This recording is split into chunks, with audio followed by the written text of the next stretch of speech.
I should open, tell you guys a little bit about myself. I've been having a really hard time now that all the Jonas Brothers are married. I grew up, I guess, like part of the generation where I was convinced I was gonna marry a Jonas Brother. And I feel like they all got married the second I turned 18. Which is kind of unfortunate, but like my friends are like, you know, Molly, you can't marry a Jonas Brother. I'm like, you don't realize how confident I am in my ability to destroy marriage. I did it with my parents. Yeah, guys are not really my strong point. I think that like the paradigm for flirting you learn kind of based on watching your parents interact at a very young age. So I remember when I had my first crush, I stopped talking to him for 6 weeks. He was like, Molly, what's going on? I was like, you don't emotionally support me or this family. Being a woman is confusing. I feel like your mind and your body are just in two different places all the time. Like I was on the subway the other day, and I should preface this by saying I have no maternal instinct. I had 2 pet rabbits in middle school. They were named Ben and Jerry. And they froze to death. That is not a joke. Like, that fully happened. So, I was on the subway the other day, and a baby tried to hold my hands, and I immediately started crying. Like, why buy eye makeup remover when you can produce your own tears for free, am I right? But yeah, all of a sudden I've just been hit with this like baby fever, and I know I'm not in the place in my life where I should have a child, but I've been kind of trying to justify it, like, ooh, it could be like a road baby when I do comedy. Like a road dog, but a baby. Or like a groupie I can breastfeed. What's that called? That's called just like a groupie, right? And I feel like I have a lot of wisdom to pass on to like a little girl. You know, front to back, your butthole can't get infected. It's a wiping joke, you guys. Just to clarify. Latex allergies, not a thing. But I also love the idea of like a little boy too, you know, like the blueprint for the perfect man, you get him young. There's nothing cuter than a little boy. Kevin Spacey's famous last words. But the nice thing, though, about being a woman is I feel like I don't always need to be held accountable for my actions, which is really nice. I made it through grades 9 through 12 without attending a single gym class because I had cramps every week. And the coach would be like, damn, I'll just pray for you. That was the end of it. And I was talking to my roommate the other day. Well, let me back up a little bit. I think there's a point in every young woman's life where she realizes, like, oh shit, I'm turning into my mom, right? Like, for me, that was when I got blackout drunk at a bar and just started ruining the relationships around me.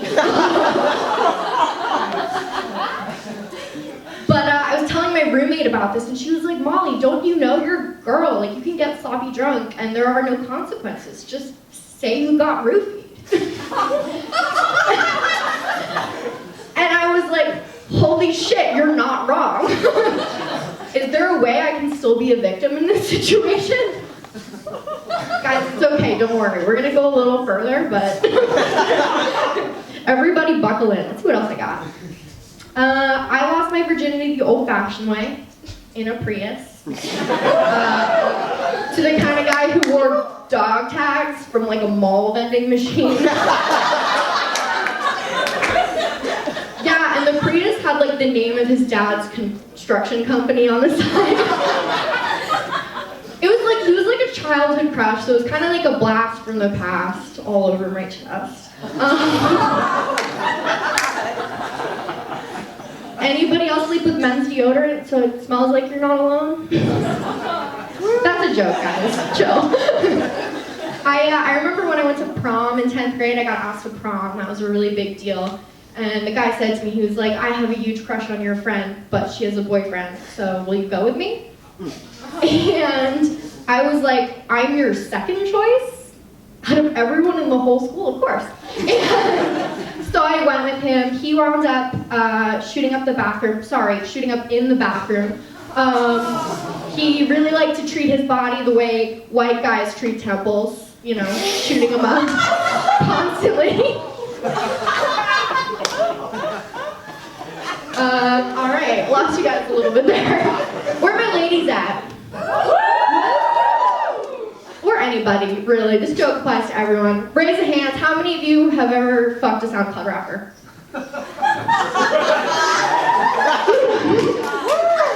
SoundCloud rappers are the sand of our generation, you know? They're like beach sand. They're constantly trying to get up in places you don't want them. And it's okay, like he doesn't need to have clout. It can just be like one self-produced EP. Anybody? No? It'd be like that. Alright, let's see. What else do when I was, any other dramatic kids in the room? Like I was a really dramatic child. I tried, yeah, that's what I thought. I tried to kill myself when I was 15, just for fun. Didn't have a lot going on, just thought it might be fun to spice things up a little. Spoiler alert, it didn't work. But the way I look at it now, I'm kind of like suicide is like a fire exit in a movie theater, you know? Like, you should not use that. But sometimes it's fun to set off alarm bells for attention. As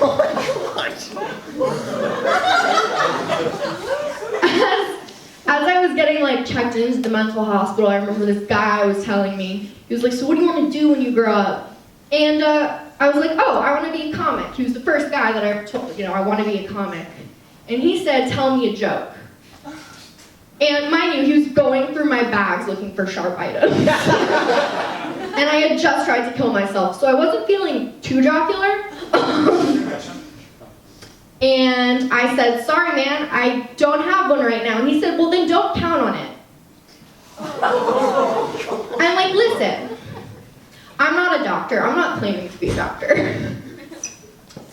But I'm not going to pop a squat in the middle of a Buffalo Wild Wings and ask you to check my asshole for cocaine. There is a time and a place. And I don't think that was the appropriate answer. Dog people, cat people, anybody?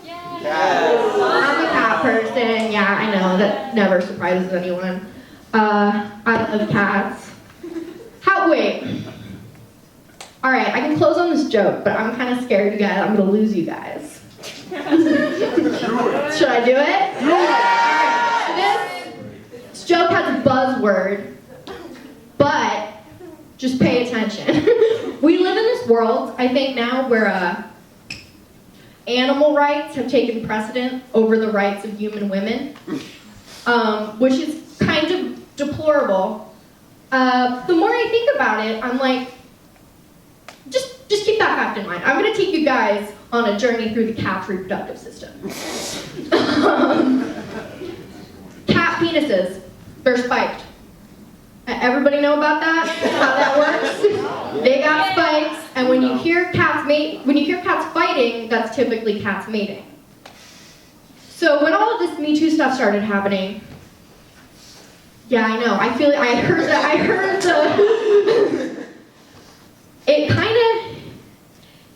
it made me sad almost, because I knew society wasn't going to take it seriously when cat rape is happening every day. We care more about cats than we care about women as a society. Maybe not actually, now that I'm saying that. But like, it's a close call. It's closer than it should be. So yeah, cat penises are spiked, and it kind of like was bothering me, and I was thinking about it. We should have started with the Meow Too movement.